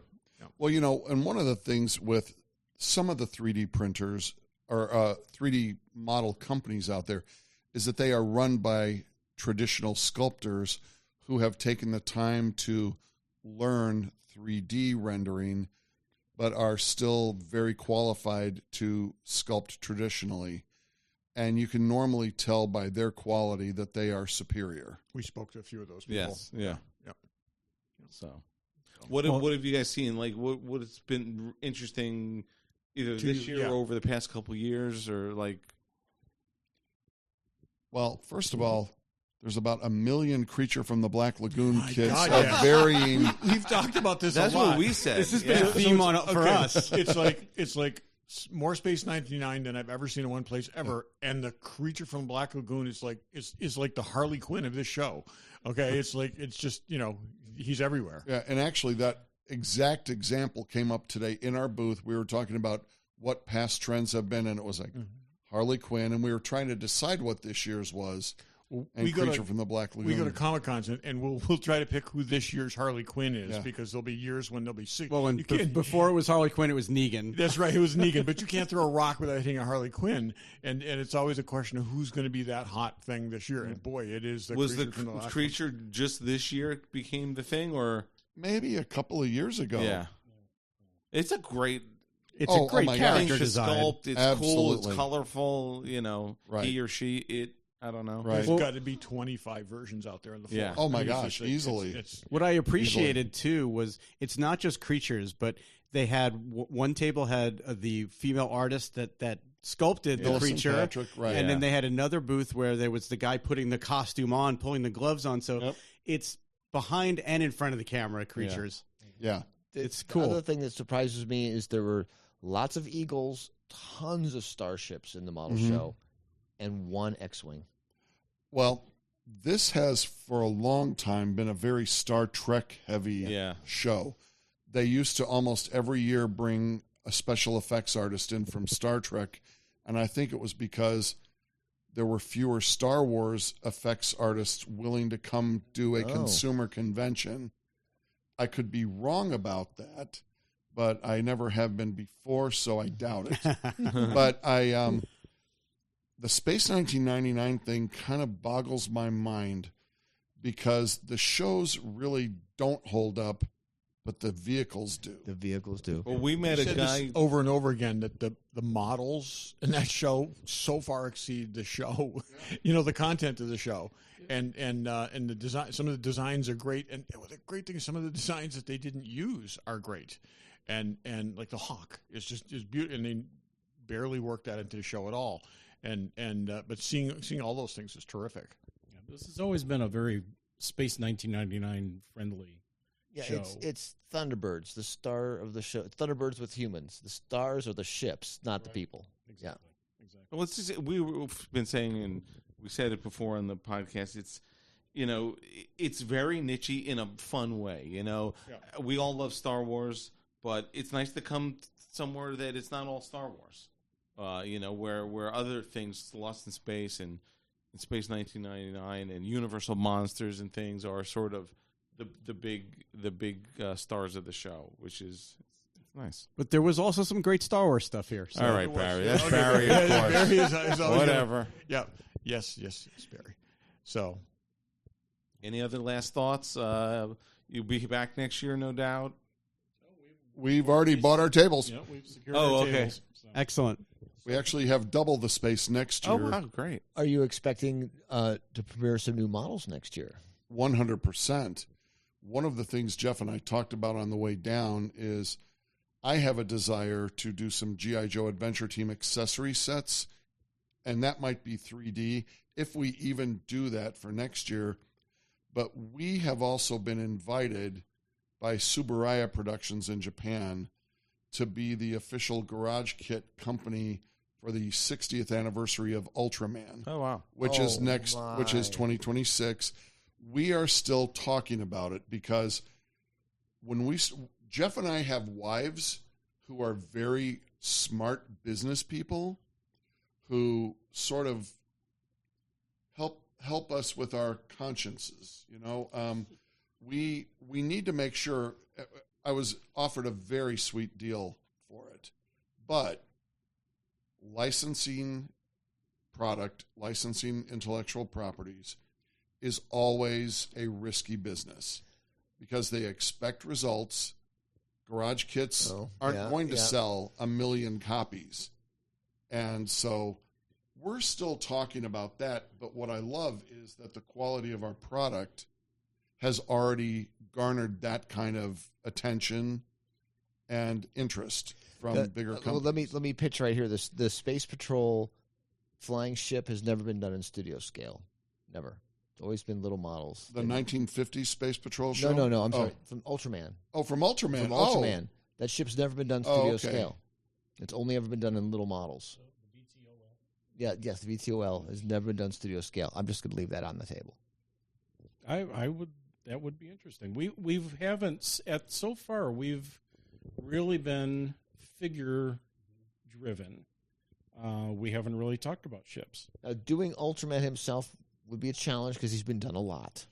That's exactly what we were talking about. It's like if we were going to do something, how do we make it different from the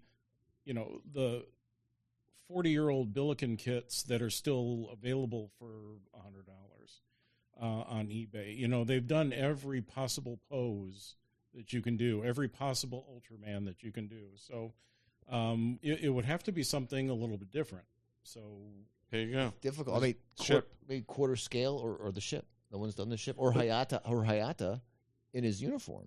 Well, I don't know that we should even reveal anything more than this because we may have to kill them. Right? You may just have to stop the recording. One of the cool things that we did see, though, here is there were some kits, and I don't know if they came this way or they were put together this way by the builders, but one character fighting another. So it could also be that it could, you could have two characters fighting each other. That maybe that's something that hasn't been done before. Sure. We would love if we have our druthers, we would love to incorporate Ultraman plus all of the characters that were in the Space Patrol, as they called them here, the SSSB, in some way. So we'll see how that works out. Cool. We're looking forward to seeing what you come up with. And it was amazing to see you again after a few years. It's been a little while. Awesome. This is awesome. I've loved it that you guys were here. And honestly, I would tell anyone, especially guys around our age group, like, this is a really awesome show just to feel good about your childhood and nostalgia because you're surrounded by it in a safe environment for a weekend where no one's going to judge you unless you like Elf or something. You can literally buttonhole anyone at lunch and talk about anything you love, and they will too. It's amazing how everyone's in the same niche. We talked to some guy about Robinson Crusoe on Mars, and we're only 3 people who actually like it. No, that's not true. But we sat down at that party tonight, and 2 guys came up and asked if they could sit at our table, and we ended up having the best conversation with those guys for an hour. And it was just we lost something with the end of the Joe shows, and it's just but it's really nice to kind of be a fly in the wall in a community with a community like this around us, and to see that this kind of camaraderie exists and everyone super supportive of each other, And you know, and I saw a lot of congratulations and a lot of people just applauding other people's work, and that's just terrific. Yeah. Well, and that is what it's about. You know, Jeff hates when I do this and put him on the spot. He's a very talented modeler. In the competition today, he had the Jaws mechanism. Did you see it with the dock? Oh, right? Yes, I did see it. Yes. So I took a picture of it. Scratch built that dock and all the rigging for that kit of the shark. He's an amazing modeler. I've learned a lot because of him, but it's just really neat to see what people are trying to do. I think this is a very, at least from my perspective, because I'm not a modeler, but it's a very solitary hobby. You know, you spend a lot of time in your basement or your workshop working in these things, and this is the opportunity to take them out and share them with your friends and the greater community. And it's got to be, it's got to be incredibly gratifying. Well, and there was a guy there today who made a model kit. Obviously, I'm a Star Wars fan. My least favorite Star Wars anything, but it was one of my favorite things I had seen at the show. He did such a good job on it, and I actually got a chance to talk to him, and he explained to me how he did it, and it was wild. It was this diorama from You're not allowed to say it. we're not allowed to say the name of the movie. From Last Jedi. Last Jedi. But it was so well done, and it was something I'd never seen before, and he was so excited to talk to people about it. I mean, and it was one of the coolest things I've ever Luke seen. Skywalker the size of a 350th grain of rice. scale Luke Skywalker with a lightsaber. His lightsaber was the size of a grain of rice. I mean, it was just incredible. And the walkers out in the distance, and they were all lit up, and it was really, really cool. And he had a little sign that's with an arrow pointing, saying Luke Skywalker, because you couldn't even see him on the thing unless you knew to look where he was. So that's awesome that, first of all, that you guys experienced that and got excited about it. I, too, am a Star Wars fan, more than a Star Trek fan. And so for me, anytime I see something unique, I get very excited.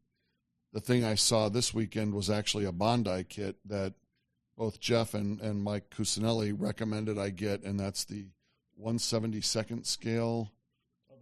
The perfect grade Bondi. Yeah. Yeah, Millennium Falcon, and it's just gorgeous. That is one of the greatest model kits ever made. But no, it's a lot of fun. But again, what you touched on, especially Todd, about that camaraderie we used to have at the G.I. Joe conventions, we have that here. Clearly. And the thing is, you would be accepted. Well, you saw that there were people selling Adventure Team Joes here. Yeah. And so for me, you know, and I shared that I made the decision to get back into collecting the week after the last official G.I. Joe convention. Yep. And the reason that happened that way is I had pulled everything out, and I was going to give one of our mutual friends who's a dealer a call. And my son happened to come over, and he saw it in the basement and said, "You're not selling the G.I. Joe collection, are you?" And so then I called Jeff and said, "Hey, I'm going to collect G.I. Joes again." And Jeff said, "Oh, me too." And so we kind of got nuts together on that one. And so you can make those kinds of friends here. I mean, when I think about, I only attended, I think, 7 Joe conventions before Andrew got a little too old to want to come and things like that. And yet we have kind of kept in touch just through Facebook for years. Yeah. And it's unique. That's really unique. I always said about the Joe shows, and it applies equally well here. It's about the people, not the plastic. You know, it's the friends that you make and coming together. And we all started going for the shopping, and we stayed for the friends. Yeah. So it's great. I think it's a great place to wrap it up. Yeah. Thank you very much for joining us, gentlemen. Yeah. Thank you for having us. And good luck with your endeavor. Thank you very much. All right, it's good to catch up with Steve. We've known him for years. We don't see him as much, but we're friends on Facebook, so I'm always seeing his stuff. So it was cool to run into him. So the last thing they had sort of a wrap party that I guess was like a dinner. I mean, we went, but there was food and there was drinks, and they had a little show which was called Alien in 30 Minutes. So, you know, way back in Celebration, Barry and I had seen Star Wars in 30 Minutes was more acted out, This was sort of an audio drama. It was a bunch of the guests from the convention and some of the staff from the convention. It was a staged reading. Staged. And they had a script that they all worked for. Everybody had their parts. It was a comedy. Yeah, it was a rewritten version of Alien with a lot of jokes in it, but it was fantastic. Brian's friend Darren Doctorman was in it, and he was the best part. I mean, he was Ash, and he was utterly brilliant. He had the voice down, which we'll hear more from him in the future.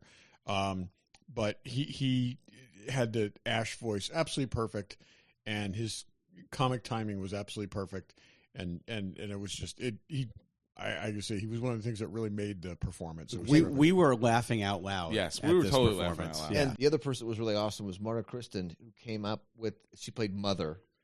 As an overbearing mother, overbearing mother from New York. You never call. You never incredible accent that just came out of nowhere. It was terrific. She was great. Yeah, I believe she was also the voice of the cat. So, yeah. What was really cool about it though is we were saying that. Back in the G.I. Joe conventions, they always had a banquet, and it was, very similar feel to that. And we haven't experienced that in a long time since we've been in some of those skits. You guys were in the skits. Yeah. This was better than what we did. Yeah, but it was really well done. Why you thought ours was great? I wrote the one we were in. Okay. No offense. I was wearing a tight white jumpsuit, and it was not flattering. Okay, it's all about you, Dave. In my perspective, yes. Come on, we've been doing this for 12 years. Don't you know that by now, Todd? I know. I had forgotten momentarily, Barry. It's pretty late. So, anyways, it was great, and it was a great way to wrap up the weekend. Yeah, it truly was. And Brian's friend, our new friend Darren, was absolutely phenomenal, and that was terrific. We spent some time with him last night, and he. He had us in stitches. Dave asked him if he knew of a particular Orson Welles monologue, and he recited it from memory as Orson Welles, a dead-on interpretation of it. The Peas commercial thing, and he did it. Just it was phenomenal. And this guy's a great character and a character actor. He's brilliant and so a expert. And a Trek. Yes, we're going to have him on. More to come with that because you'll hear a really good interview we did with him as a future episode. One of many great people here. So WonderFest, good show. Yep. Yes. Can I count on you guys to all come back again next year? Yes. Yeah. I would say so. I mean, something's going to have to happen to keep me from coming back to this. I'm curious what I'm going to wind up doing with these couple of models. If I make them, I know I will. I mean, whether it inspires you to do more or whether it frustrates you to never come to build another model. I'm curious about, but I haven't done a lot of my own things because I've been tied up with all the From Dave's workshop. This will be a good stuff. distraction from that. For you. So I'm hoping. My hope is I'm going to build those, and I'm going to want to do more. So I would come back anyway because it was a lot of fun. It was a lot of fun to hang out. So yeah, this was a blast and always fun to hang out with you guys. Yes, for sure. It was great to see our extended crew, and it was great to go to a show that I've never been to and have such a great time. And the people who were into it and into what they're doing and excited about it. So yeah, it's a lot of fun. We don't get that at a lot of shows. No. Yeah. So I will have to see. This is perilously close to the end of my school year. Oh, so if the week falls one way or another, it might not be possible, but I would definitely come back. So if it works out. It's a fun show. I love it. I would even potentially consider entering something. You should absolutely enter something. Okay, so I will say this: I have a model in my home that I look at every single day that Barry built. There were 3 versions of this model here. There was the USS Reliant from Wrath of Khan, and Barry's was orders of magnitude better, and that was from an earlier phase in your model building. You're far beyond that level now, and like I said, that if you don't enter anything next year, I'm going to pack that and enter it under my own name. Yeah, why not? And it'll be far superior to the others. Well, and I am very modest when it comes to this stuff, and I don't look at the things that I build the same way other people do. But when Brian and I were walking past those section with the Reliance, I actually did say, I think mine are actually better than You're yours. much Mine was better than the- two. I've that been were saying that together. for years. That Barry, your stuff is better than the stuff I'm saying. And at then this show. the third one was an improvement over the first two, but it still wasn't close. And yeah. I'll have to think about what it is I would enter. I say make it something a little unique. I mean, all those starships sort of blend in together. I'd be curious. I'm not sure I could compete on a level with some of the painting of the figures, so I would have to figure out what I would want to do. I think there is some kind of machinery you could build, or something. Maybe we could brainstorm something that you don't see a ton. Like someone had a scratch built War of the Worlds thing, so maybe something like that, or who knows? Maybe something from Willow. Yeah. Maybe so. But bring that stick. We're not allowed to talk about that stick. Yeah, that stick doesn't exist. No one knows what it means. I know. Yeah, bring something unique. That'd be interesting. That'd be fun. Cool. Well, great show, great hanging out, and easy travel. Yeah. Well, Brian drove, but I don't know how easy that is. But we also are smart in that we're not rushing in and rushing out. We came here Friday. We're leaving on Monday. It was well, and normally I don't love staying at a hotel by the airport, but in this case, we're 5 minutes from the airport, which is fantastic. So, all around fantastic weekend with friends. So. Absolutely, great way to sum it up. Yep. And thanks for listening. Thanks for listening. Thanks for listening. Thanks for listening.